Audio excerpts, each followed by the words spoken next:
Are you a coffee drinker or? I'm more of a tea drinker Yeah. on a regular basis. I save coffee for like call shifts or really long nights. Right, so what would you like right now? Let's have maybe some Earl Grey tea.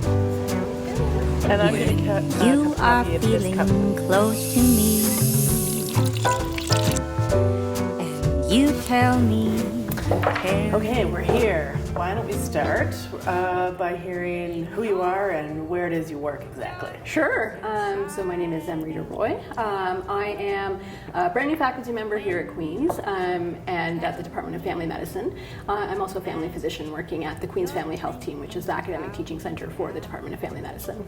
So tell me we want to talk about your research, and you can talk about your current research, and I think it rolls into your PhD research as well. Right, yeah. So essentially, like, how does your research help people? We know that populations that face disparities along income or education or those type of things, socioeconomic factors, those groups, I should say, have higher levels of stress because they have lower opportunities to live well. So Right. if you have if you're finding the downstream in the river that you're like fishing out all these people who are drowning, well then you go upstream and say, why the heck are people falling into the river and ending up downstream? Right, so you prevent them from falling in the river in the first place. So it's all about addressing the situations, going back and that prevention piece. So addressing the reason why the downstream stuff is happening. I know that you said. Tell us a little bit about your mug.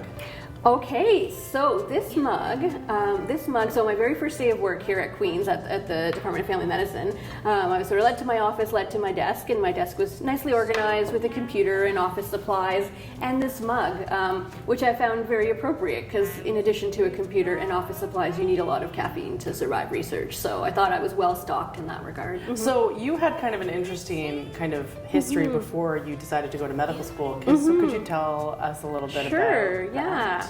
I've always been someone who's always loved kind of the arts and the sciences pretty equally, and the social sciences, and was kind of following along looking for something that would allow me to combine all my interests in a meaningful way, and in a career that would hopefully allow me to help people and help society. And that's what eventually led me to research and medicine. So to be able to take that lived experience on the field and then apply that lens to research, I think it helps us to make research that's actually meaningful for knowledge translation. How are you going to change society and fix it? Fix it, okay. A lot of the challenges that are facing Indigenous communities, the solutions are there already. It's really just about harnessing the strength, the resilience, much of which can be connected to reclaiming traditional culture as a tool of healing and a tool of rebuilding. And use the training that I have as a researcher to be a part of that really exciting work, I think excites me a lot. Are hard, whatever the. So it's time for our lightning round. All right, Early bird or nighthawk? Nighthawk,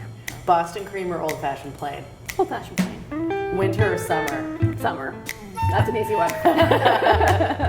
Dog or cat? I'm allergic to both, but I admire dogs more than cats. Text message or call?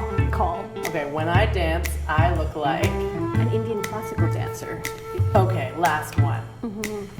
When I grow up, I want to be...